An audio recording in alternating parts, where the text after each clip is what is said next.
Morning again. Thank you for joining the final event of our panel of the European Resource Bank meeting 2018. It's been an exciting couple of days. We've covered many topics, and now we finally will discuss East-West security, whatever comes up, of course, since this is the last panel, and His Excellency, the Turkish ambassador, Mr. Bigali, told me he will focus on terrorism. He is the ambassador to Prague since July 2014. Born in Izmir, having studied in Izmir at Izmir University at the School of Law.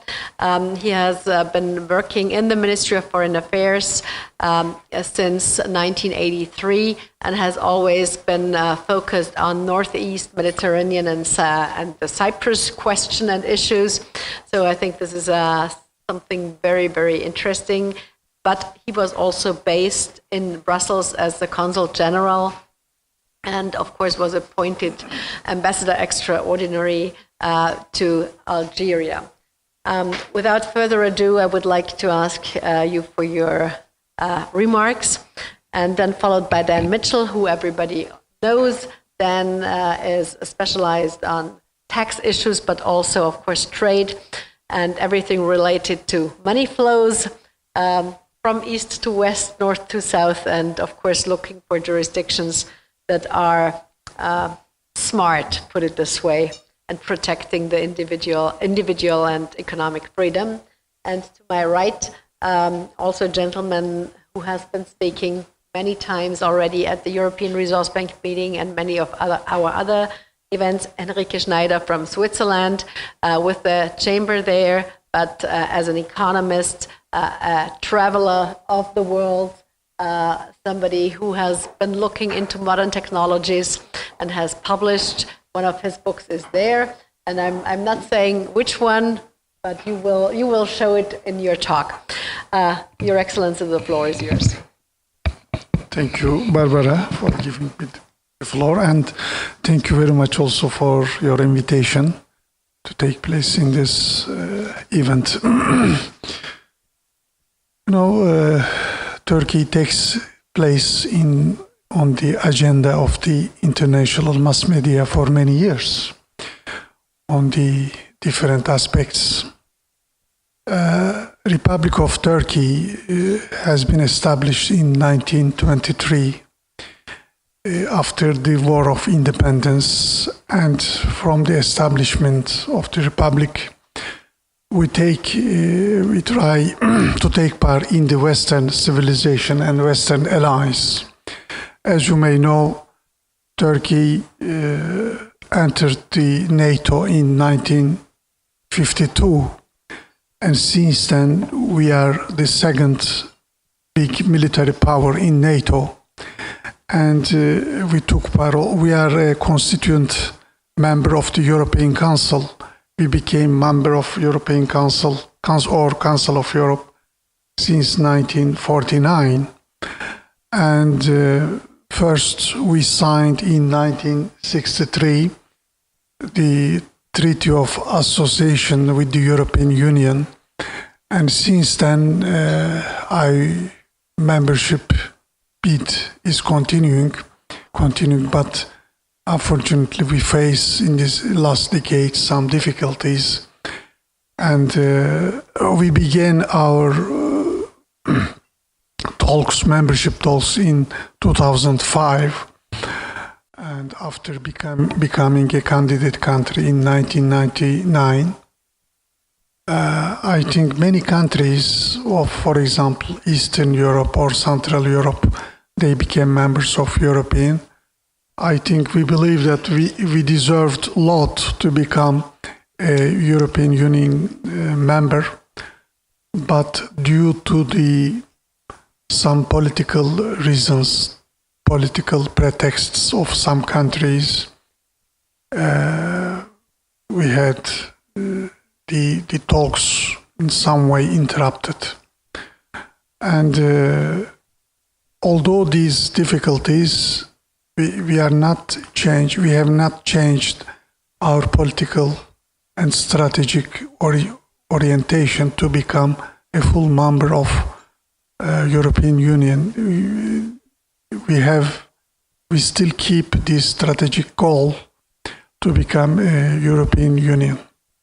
So we admit ourselves as a European country, but also we cannot deny it that we have an Eastern roots. We have a Eastern culture.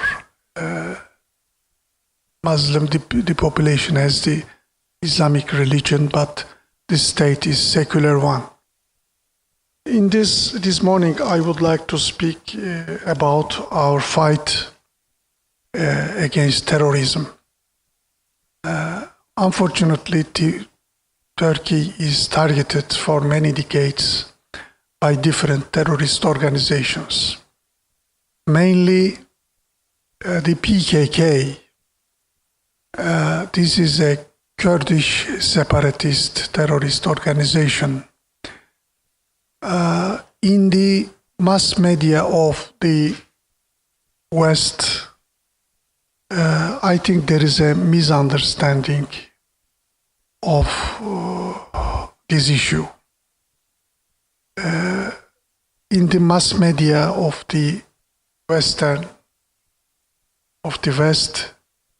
always it is said that Turkey bombs Kurds and Turkey fights Kurds. It is not true. In Turkey, we have a population of, we have 81 million population in Turkey, and nearly 15 millions of this population is Kurdish origin population. So in the past, there wasn't any discrimination against the Kurds. Even in the past and nowadays, we have government officials, prime ministers, even in the parliament now. There are many members of parliament of Kurdish origin. In the past, we had prime minister, chief of staff, generals, etc., of Kurdish origin. But the problem is the PKK and its affiliated organizations. Unfortunately, in the West, some circles, they see PKK as a freedom fighters. This organization wages the war with Turkey since 1984. So more than 30 years, they are waging terrorist war with Turkey. And during this fight, we lost more than 40,000 people in Turkey. Still, we are fighting this terrorism organization in Turkey, within Turkey, as well as outside Turkey. This terrorist organization first tried to establish in an independent state on the southeastern territory of the country, and later on they changed their tactics, and now they want to establish, as they say, democratic autonomy in southern eastern Turkey.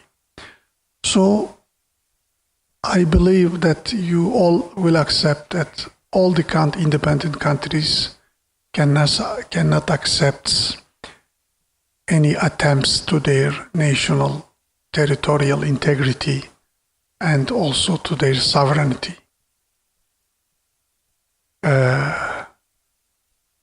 We had also in 15 July 2016 a coup attempt of FETÖ, Fethullah Gülen organization. Fethullah Gülen is a cleric living in Pennsylvania in United States.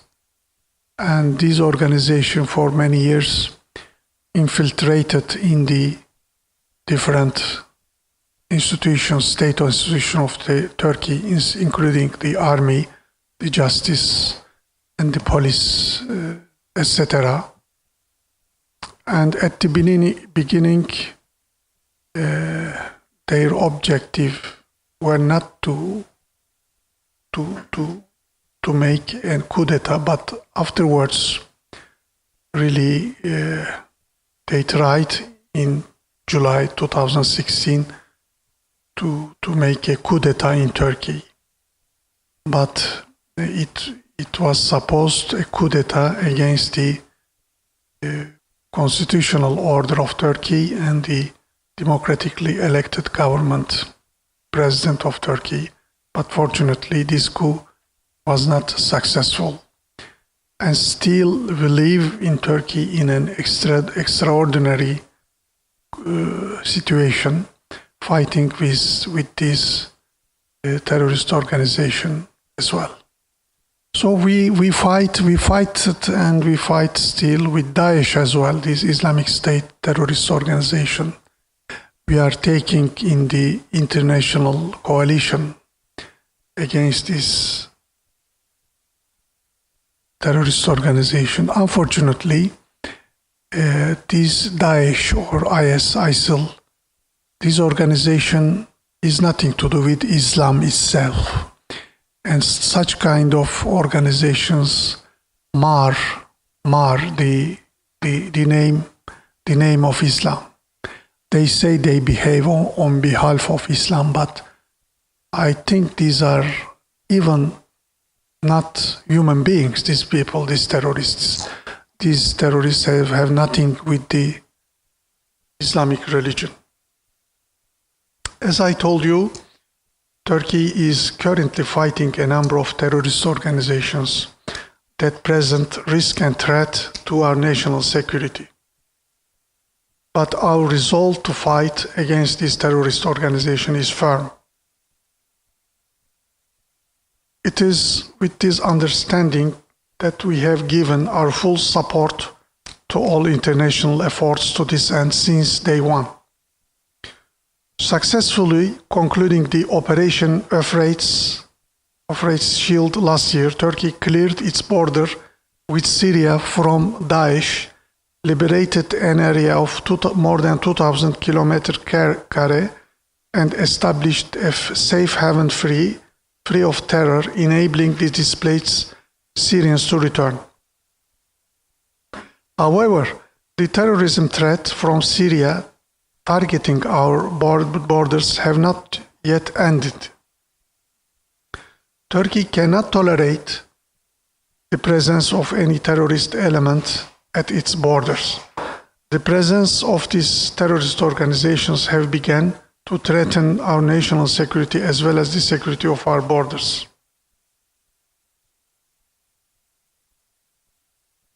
And in January, 20th of January,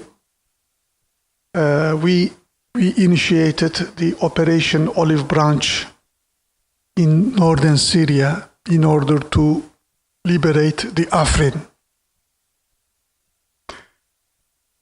And our security forces, after 2 months of fighting with terrorism in northern Syria, liberated this area. But now I would like to speak about the PYD-YPG terrorist organization, PYD-YPG, which is a Syrian branch of PKK. And first of all, PYD-YPG has been established in 2003 by the PKK terrorists. And PKK and PYD share the same leadership cadres, organizational and military structure, strategies and tactics. PYD's congresses are organized in PKK camps under the guidance of PKK. The perpetrators of PKK terrorist attacks in Ankara in February 2016 and Bursa, Adana, Istanbul were trained in YPG camps in Syria. The link between the PKK and PYD, hence YPG, has also been well established by the publications of independent academic and international institutions, including, but not limited to, the UK-based Henry Jackson Society, Institute of the Study of War, NATO's Defense Against Terrorism Review, and USA National Counterterrorism Center, as well as Europol. So there are several international figures and publications which state that the PKK and PYD, YPG are the same.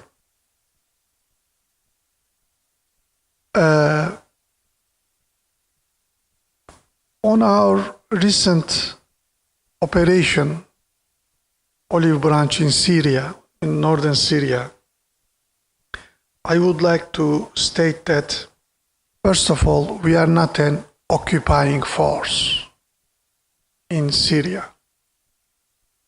We have not an hidden agenda. We unequivocally supports the territorial integrity and unity and sovereignty of Syria. So we are not a goal to stay indefinitely in Syria. Our goal is to fight the terrorism. And secondly, the operation has been conducted on the basis of the right of self-defense as enshrined in the Article 51 of the UN Charter of the relevant United Nations Security Council resolution on the fight against terrorism. Our legitimate security council concerns as well as rights to act have been recognized by the majority of the international community. Thirdly, this is what the international community criticizes time by time. The operation has been conducted with utmost care to avoid any harm to civilians. The campaign has been exemplary in that regard. So, the Operation Olive Branch, which aimed to take Afrin in northern Syria, lasted nearly 2 months because of the care of the civilians. If we didn't care the civilians, the operation could have been lasted only 2 days. But because of the care to the civilians, not harming to the civilians, these operations lasted 2 months.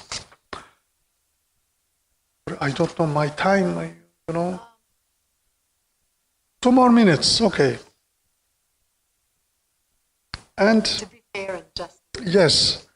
Also, it's going.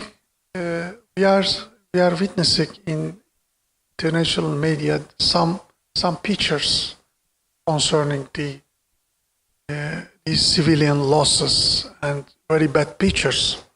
In fact, these are the claims. These are the disinformation campaign of PYD YPG in the international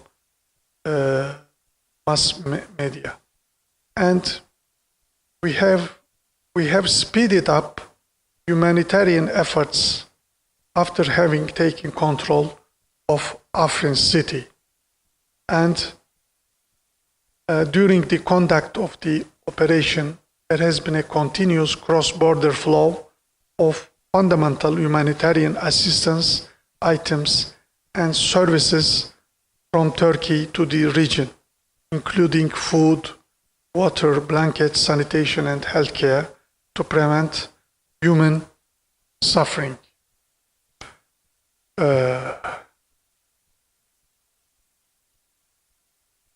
So I would like to conclude my words on our fighting against terrorism in the region, and later I am ready to answer all kind of questions, not only on fighting the terrorism, but all kind of questions concerning Turkey and its policies. Thank you very much.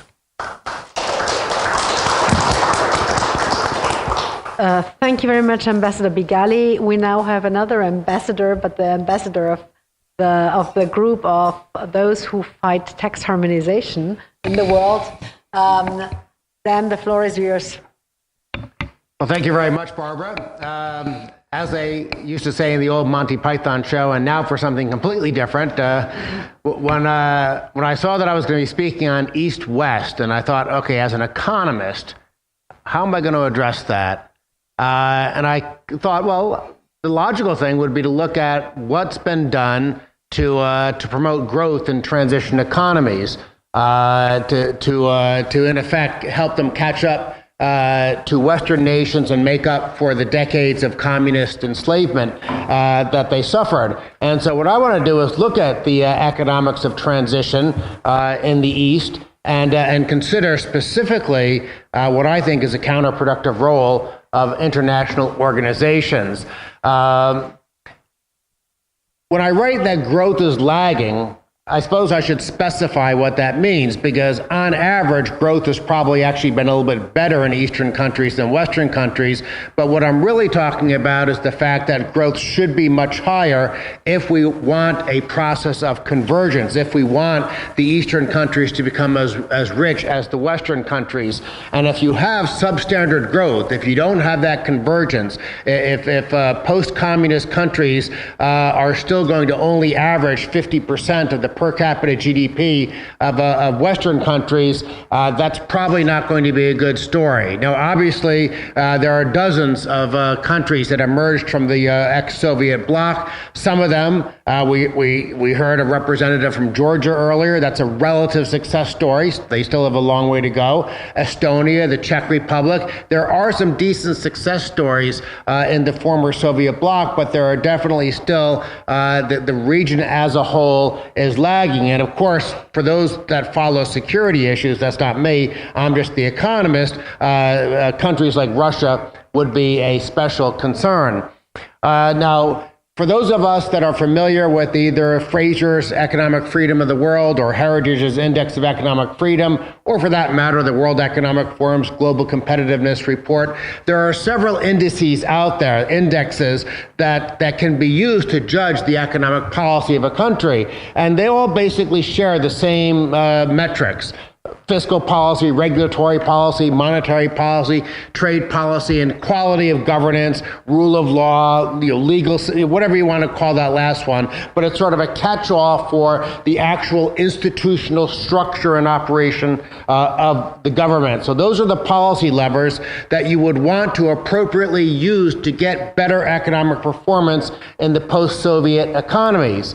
And if you look at, I used the Economic Freedom of the World from Fraser when I did my calculations. What I found is that the biggest gap between Eastern European and post-Soviet countries and Western European countries was the rule of law, quality of governance. Again, however you want to describe that catch-all phrase, that's really where these countries are lagging the most. They don't have good institutional structures. There's still a lot of cronyism, corruption, favoritisms, and other things that erode the rule of law. So let's now back up for a second and just think for what actually is economic growth? Because we have this confusion in the United States when people are debating things like Keynesian economics. But it's a very simple concept that I think even if Paul Krugman was up here, he would agree. What are the two factors of production? Capital and labor. If you want more economic output in your economy, you either need more capital, more labor, or you need to use your existing labor and capital more efficiently. And so when I'm trying to convince people about the benefits of good policy, whether we're talking about just long-run structural growth in Eastern Europe, whether we're talking about fights over stimulus and Keynesianism in the United States, this is what I always try to get them to understand. Capital, labor, more and better. That's fundamentally where our interest and the discussion should be. And when you think of capital and labor as the two ingredients in an economy, then I think the logical way to think about it is, who's the chef that mixes those ingredients together? Well, do you have private chefs, people in the private capital markets, entrepreneurs, people like that, determining how labor and capital are going to be mixed? Or will it be governments? Or in the case of what I'm talking about today, will it be international bureaucracies and international organizations? And of course, several people yesterday were talking about the unfortunate negative role of the OECD in trying to promote tax harmonization and bigger government. The IMF is another international bureaucracy that has really taken on an aggressive left-wing approach in terms of public policy. But it could also be national governments. Obviously, in most cases, the real problem in the post-Soviet economies is not so much that the international bureaucracies are recommending higher taxes, although God knows that happens far too often. It's that the national governments themselves are imposing bad policy, and then the international bureaucracies simply come in and sort of just add icing to the cake by recommending higher taxes and making things even worse. And I already mentioned that, that the OECD and the IMF have a special negative place in my heart for their aggressive promotion of higher taxes and bigger government. But even the multilateral development banks, the World Bank being the sort of global version, but there are now all sorts of regional multilateral development banks that are getting involved in the issue. African Development Bank, Asian Development Bank, Inter-American Development Bank. But since our topic is East and West, I thought I would focus on the role of the European Bank for Reconstruction and Development, which, much to my surprise, when I started looking at this a couple of months ago, the United States is actually the single biggest shareholder in this organization, even though it was created after the collapse of the Soviet Empire for the ostensible purpose of Europe helping to build up its cousins on the eastern side of the continent.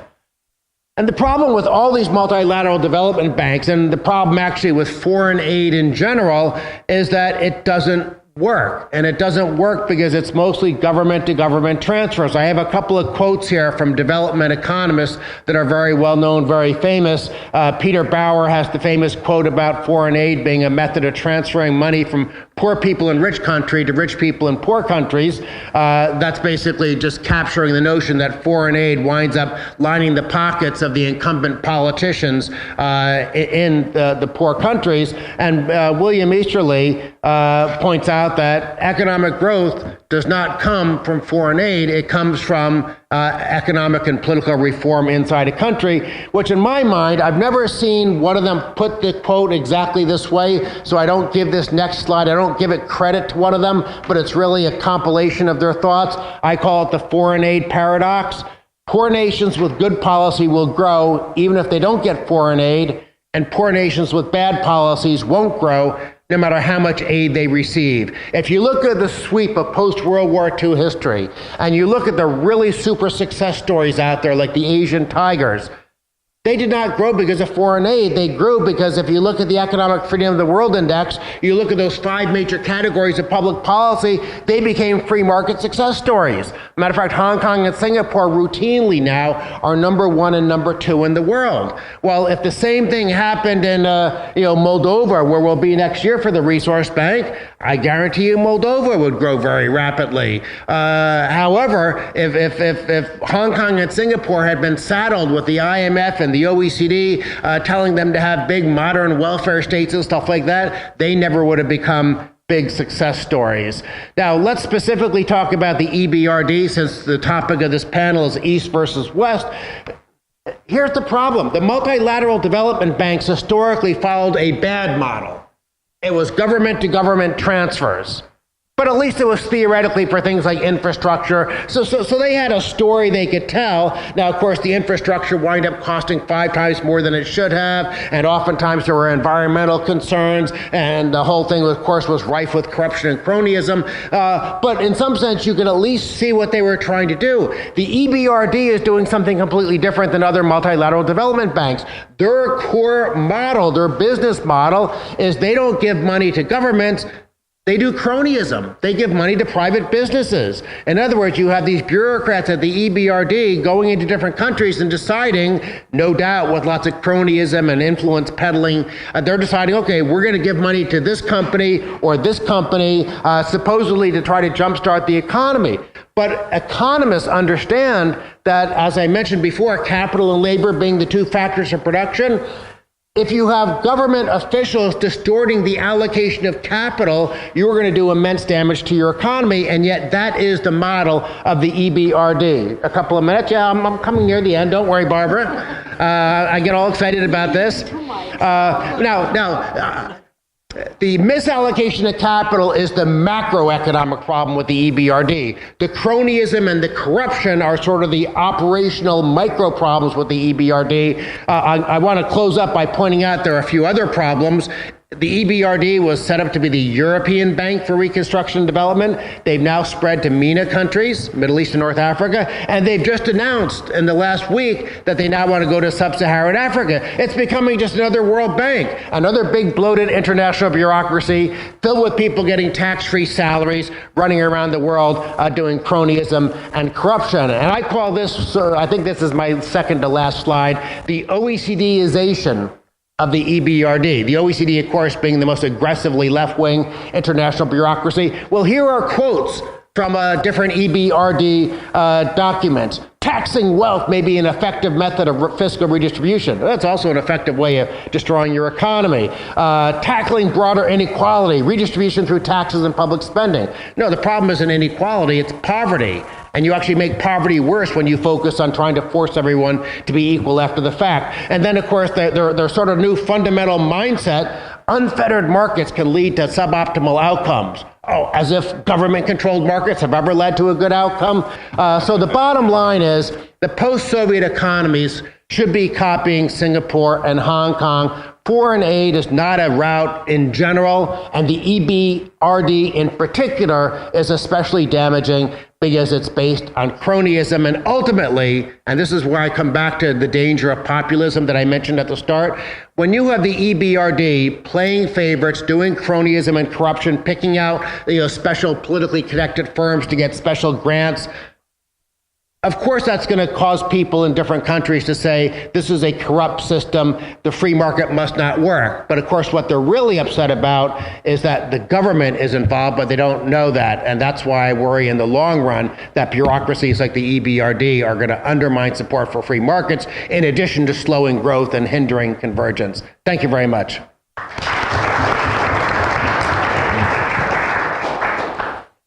Thank you very much, Dan. Now we hear from neutral Switzerland. Hello, everyone. I'm afraid I'm not as neutral as I'm supposed to be as a Swiss person. What I try to do in the minutes I have here is to focus a little bit on maybe a more philosophical thing. It's difficult for an economist to become a philosopher all of a sudden, but I will do that. I will also try to combine 2 or 3 of the things that my predecessor said into how to frame it. I'm not saying this as an expert. I'm just saying this as a person that's very often in the East and in the West. I don't really know what the East and the West are. I am often in Europe, and I'm often in the US. This might be the West. And I'm very often in China, Korea, Japan, Hong Kong, Singapore, and Taiwan, for that matter, which might be something like the East. And I think there are 2 things that we generally here in Europe and also in the US don't fully acknowledge about many places in Asia and especially in East Asia. First of all, our tradition of liberty, our whole philosophy of liberty never happened there. That isn't necessarily bad. But when we come with our individual ideas like individualism, personal rights, privacy, being independent from the family or from the relationship to other people in the community, that's something that people there know the words, but the frame of reference is a completely different frame of reference. The second thing, and most important for us who are advocating conservatism, classical liberalism, and libertarianism, the concept of the individual that's so dear to us and so important for our philosophy isn't as important as it is for us. In most Asian societies I know, or in most societies that are in Asia that I know, there is somehow a relationship to the individual. But the idea that an individual can break out of everything and realize its own and set its own plan in motion, it's not only unthinkable, but ethically well, it's simply ethically something they don't want. Why am I making these points now? Because I think that sometimes when we as liberals, as classic liberals, libertarians, conservatives go to Asia and try to tell them what to do, we very often recur to our frame of reference, and we very often disregard that their frame of reference is different.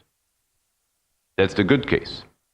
The bad case, and frankly repugnant case, is when we go there and they say something and we, without prior knowledge, said, oh yes, it's true, the Tao Te Ching relates to Mises because Mises said this, so therefore the Tao Te Ching thinks that too. This is simply intellectually bankrupt. It's different. We should not try to impose our values, our frame of reference on the East. But even if they lack our frame of reference, even if they lack our, when I say our, I say the libertarian one, not the Western one, I don't know what Western is. Even if they lack our concepts, there is a rich cultural tradition there to find resources that we might consider suboptimal, but are still useful in what we consider to be a free society. Let's go, thank you very much for mentioning Hong Kong. Let's go to Hong Kong, the history of Hong Kong. At the risk of upsetting you very deeply. Hong Kong did not become rich because of the British. In fact, if the British were allowed to do everything they wanted to, Hong Kong would be worse off than some African country, in order to quote President Trump. The good thing, what happened in Hong Kong is the massive inflow of Chinese. The British didn't know what to do there because they didn't understand Chinese, they didn't understand the Chinese, they didn't understand anything. And they had a couple of more or less practically or pragmatically minded governor generals that said, let the Chinese do whatever they want to do. So basically, the government did not interfere with Chinese affairs. And while the British society remained a merchant society, the Chinese themselves had to integrate this massive inflow of people, and for some reason they also wanted to be as wealthy as the British. So they knew that the commercial, the merchant society would not allow any Chinese in it, and the Chinese came up with the answer to that. Let's industrialize. So early industrialization in Hong Kong, also after the Second World War, late industrialization in Hong Kong, was practically Chinese dominated. With this, they found the monetary resources to lift people out of poverty, and they also found the self-governing resources in order, without state intervention, to take care of the poor, take care of the inflow of people, and take care of their families. It's a different narrative than the one we usually use in our libertarian camp, saying, oh yeah, now the individual person had a plan. But it's a liberty-prone narrative, and I think it's as good as ours, and it's something we should rely on when we go around talking about liberty and economic development in Asia. This finalizes my first point. So they have resources on their own. There might be different resources, but the result is a good result, is a result that is in our sense libertarian, conservative, or classic liberal. The second thing that we should never forget about talking to the East is individual things that we consider very important are not as important for them as we think. We always go and say economic development, security. These, for us, are on itself important issues, but at least in my experience with Eastern countries, these two issues are just partly important because they fit together in a larger, if you want to use that word, collective philosophy. At least those societies I know, for them, their standing in society and the standing of the society in the state and the standing of the state in a worldwide network is more important than the one issue that we picked out to be important. Let's go again to China and economics. Yes, Chinese want to become rich. That's clear. But it's not that they cherish that, or it's not that the Chinese government cherishes it as the most important thing. The most important thing is to be where they belong culturally, at the center of the world. And how do you maintain your position in the center of the world? You can do that either through military force, which is costly and complicated, but the Chinese use it very well. Think of the Southeast China Sea. Or you can do it through economic force, which the Chinese also use, for example, in Central Asia, expanding until to here, to Europe. These two things are not separate. It's not the value of the military versus the value of economic growth. It's the combination of two factors that make China strong. So the economic and the security question come together in just one, in prevailing as a country. So all these people that all of a sudden think the Chinese are the great emissaries for world trade, no, they're not. They use world trade as a tool for maintaining the power of that country. And individual people in that country, they like that because they, in their frame of reference, immediately identify not necessarily with the government, but with the frame of reference, with the cultural idea of being at the center of the world, which is where they belong, Zhongguo, culturally think. So therefore, the second message I wanted to say, it's not only that they are different, but that some questions that we consider to be standalone questions in an Eastern, especially in a Far Eastern mindset, are just part of a more complicated, of a more nuanced structure of what is your civilizatory mission, or what is the civilizatory mission of the country in a place. This all being said, let me come to the end by self-marketing myself. I once was challenged to write a book about libertarians no one knows. And I tried to narrate the Hong Kong story. Unfortunately, the book is in German only. But the German speakers can buy it And then, if you're really interested in old Chinese resources that are not collectivist, I have another book, which is introducing Han Fei's political philosophy. Han Fei was a philosopher in China, contrarian to Confucius. He didn't like Confucius because Confucius was a collectivist.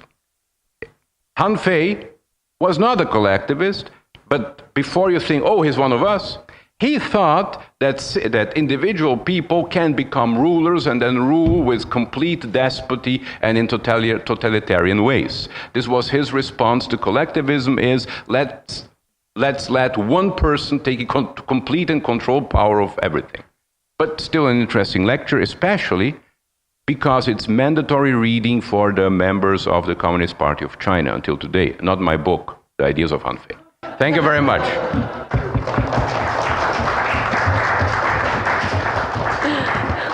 Thank you very much, Henry. I would like to open the floor right away to questions. First one is Peter, and I don't know who was second. Mike over there, and then the third. So let's see. In the back, Peter. I'm sorry. Thank you very much, Mike. Thank you. Henrique, I'm a bit surprised about your take regarding Hong Kong. Isn't the fact that there was British rule of law, isn't this a key reason why Hong Kong was so successful? Of course, it's true that it were actually the Chinese entrepreneurs who did the groundwork, but the condition I would always have thought was the British rule of law.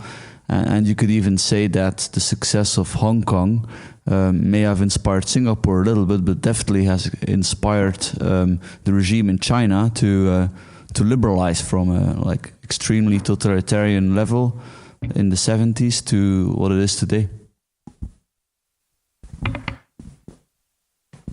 Maybe we should differentiate a little bit more. There is the big corporate Hong Kong as part of a global chain of value, of value creation. And yes, the British rule of law was important for that. And then there is the Hong Kong of everyday people. And for the Hong Kong of everyday people, the rule of law doesn't, until today, well, now it's coming with the Chinese since 97, doesn't play a role. Most arbitration things are regulated outside the state. For example, I'm board member of a temple, of a Confucian Taoist, I don't know, some kind of temple. It's not important which temple. The important thing is that temples work as trusts. People usually, when they die, they donate all their money to the temple, and the temple takes care of their offspring. And we never do anything on the official legal ways to do. We always do it through the community arbitration system. So Hong Kong's global place in the value creation it has to do with the English rule of law, but the creation of wealth, and especially the management of the largest portion of its inhabitants, the Chinese community, has to do something more with the traditional values, if you want to use that word, or with the spontaneous rules that they came up with in order to manage themselves. At least that's my view.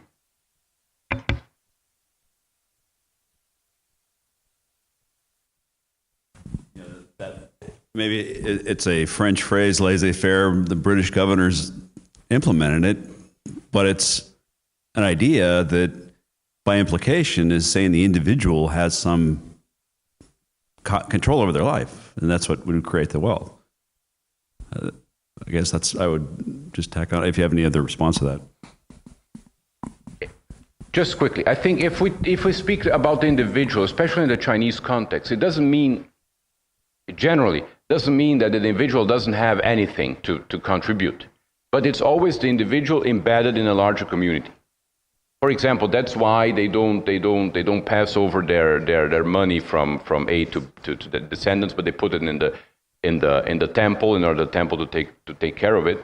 It's because it's also about acquiring fame and acquiring some kind of glory within a larger community, because it's not only important to be successful, you also have to show that you're successful, and you show being successful by taking care of others. And yes, of course, we are very grateful to the British to have had laissez-faire, of course, but without the bottom-up approach, and that was the one followed by the Chinese, they wouldn't be where they are now. I have a question. To Ambassador. You said at the end of your speech that you are happy to take any questions regarding your country, and I'm very grateful for this, because being here in Prague, we can ask these questions, in contrary to your own country, where people go to prison for asking questions that are not accepted by the government. According to Freedom House, Turkey is ranked unfree country when it comes to freedom of speech. Currently, at least 17 journalists are in prison. At least 30 activists who commented about Turkish operations in Syria are in prison for so-called propaganda for armed terrorist organizations. So, for me and many people here who are inclined to ideas of freedom, one of the essential freedoms is the freedom of speech. And I think what is happening under Erdogan regime in Turkey is very alarming. What is your intake about this, about freedom of speech? As you said that you like to answer different questions, so I'm very interested in your opinion about this. Thank you for your question. You know, the freedom of press, the freedom of speech, the rule of law, the independence of courts, etc. These are the fundamental points of a democracy.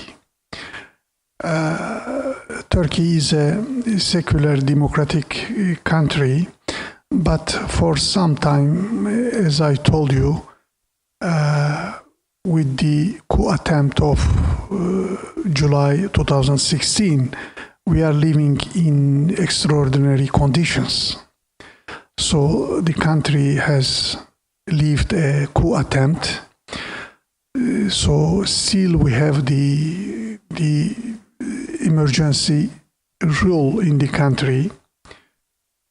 Of course, I accept we have some shortcomings in democratic practices. We have to promote our democracy, and the government will take steps in this direction.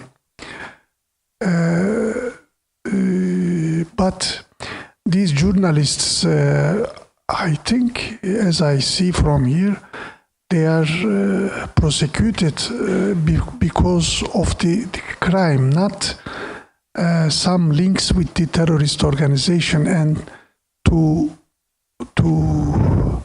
approve the violence. You know, everywhere the violence to incite to terrorism is a crime. I think you cannot the inciting, the encouraging the terrorism, I think mustn't be a freedom of speech, inciting to terrorism, to violence. And so these people, I think they are encouraging terrorism, they are encouraging the revolts, etc. But I accept we have some shortcomings in the democratic practices, but I am sure the government will take the necessary steps in order to ensure a healthy democracy in our country. Thank you. Thank you, Henrique. I'm going to pass over the objections to your commentary on the British Empire to the second part of what you said, which I also may or may not object to. I need to understand it a bit better. So it seems to me in the past we've been able to say to the East that individualism is better, and if you don't believe us, then just look at our countries because we've got better economic growth, we've got lots of TVs and lots of cars and consumerism, and everything's going great. But now it's a little bit more difficult to make that argument given the way that China's coming on economically. I'm just a bit confused about what you're trying to say. The first part of it seems to be a sort of communications problem between us and the Chinese, and that's fine, and I get that in terms of trying to convince them that our ideas or universal ideas of individualism are good. But it sounded to me you were sort of creeping towards relativism in terms of they've got a sort of equally good set of ideas that are different to ours, and maybe they're as good as ours, and maybe you could just explore that a little bit more, because I think I suspect you're not doing that. So maybe I was getting confused. So. Yeah, thank you very much for being benevolent in understanding me. Benevolence is one of the core values of Chinese culture, by the way. But benevolence is also at the core of Adam Smith's theory of moral sentiment. So at least we have something in common there. I'm not saying that both are equal. I'm just saying that if we want to activate therefore our idea of freedom, I would go back to their own tradition and look in their own resources what they have in order to offer. And there is a lot of stuff, but it's not the stuff they have vis-a-vis our stuff. It's the stuff they have for them. Because I'm talking more about China and Korea now. They really believe that they have a civilizatory mission. They believe that they are better than us. By the way, as we believed we were better than them for a very long time. And that they didn't go through this nationalization or and denationalization of everything. They still believe that there is a civilizatory mission. So why contrast their supposedly better stuff with our supposedly worse stuff? Take the resources they have in their culture, which they all consider to be better nevertheless, and use it in order to form our narrative. There is, at least in China, there is a lot of stuff. There is a Taoist tradition. Even within Confucianism, there is a lot. And you can point to the Hong Kong story that, again, from my point of view, is a majoritarian Chinese story to show them that if they adhere to freedom and if they are willing to allow people to act not conforming to a prior plan, they will be successful as individuals and as a whole. This is a narrative without using necessarily our philosophy, because that might come off a little bit bad. One thing to that. In my mind, when I think about Hong Kong and Singapore and the Chinese culture, whether it's individualism or communitarianism, the point is it's non-governmental. Yes. This may be a silly way of thinking about it, but I've always sometimes thought of Chinese culture in Hong Kong as being equivalent to Mormon culture in Utah. They have a welfare state, but it's privatized. Yeah, very good. Yeah. And so whether or not they're Misesians or whether they're whoever you said, the main thing is there's private action, and that leads to better economic performance. It's just, I think, a similar question to the last one, but I hope it applies to all of the things you spoke about in Turkey and in the developing world and this East-West clash. So is self-determination a liberal value, only a liberal value? And can you have economic prosperity without the right to self-determination? May I use this as the final question and ask you gentlemen to answer that?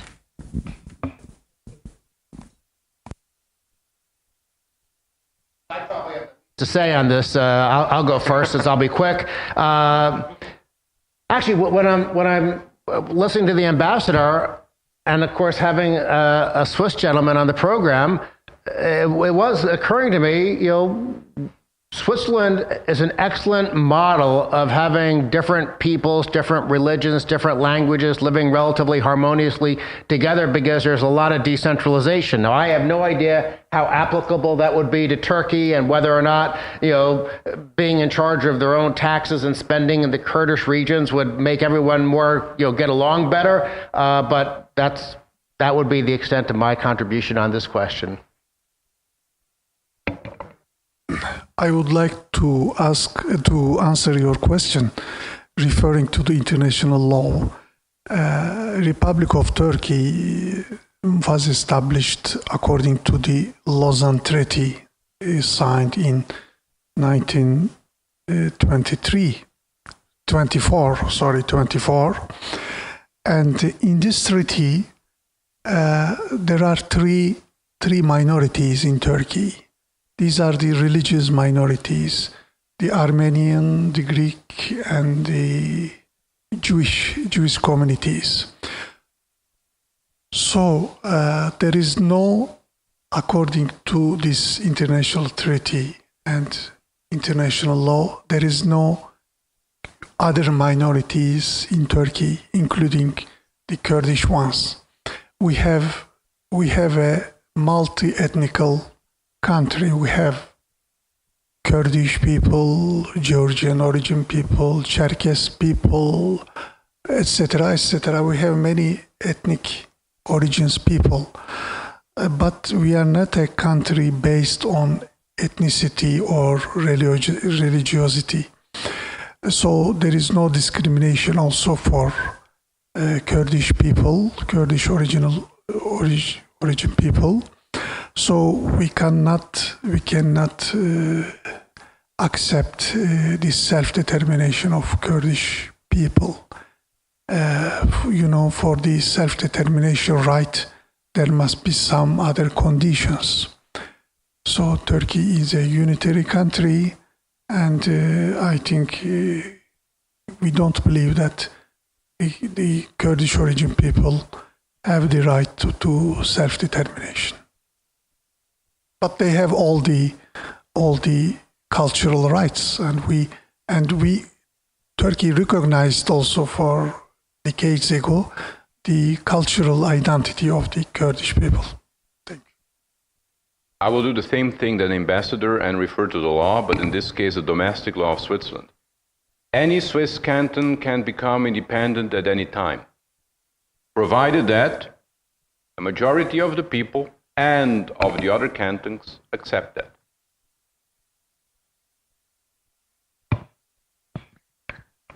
That was quick. Ladies and gentlemen, I would like to officially close the European Resource Bank meeting, the 15th edition, now in 2018. We are looking forward to next year's in Moldova, as we all know, Chisinau. We will let you know in due time whether it will be around end of April or sometime mid-May. Just be prepared. I know it will be a lot of fun and it will be a lot of interesting conversations and topics. There are challenges ahead of us for us. Next year's European elections will be probably very interesting also for those who are involved in one way or the other in European politics, or at least pushing against an ever closer union, or fighting an ever closer union, or whatever we are heading to. And Daniel is already smiling because we will definitely have more of our famous debates and disputes on that. But I would like to say thank you to Sergi and to Sergi AI Foundation, especially to Eleanor and to Susan for hosting us, for being generous hosts and wonderful, providing us with this wonderful room and location in the heart of Prague. Thank you also for getting us nice weather for those who want to join for sightseeing in the afternoon or who want to mix and mingle. I wish you safe travels back home and keep up with your wonderful work, and never ever forget it's a great network that we have built, that we are together, and you are not standing alone in your respective countries. We preach the division of labor, and we shall do it, and we will also coordinate and coordinate our forces. Thanks again. Looking forward to seeing you next year in Moldova, Chisinau. Thanks.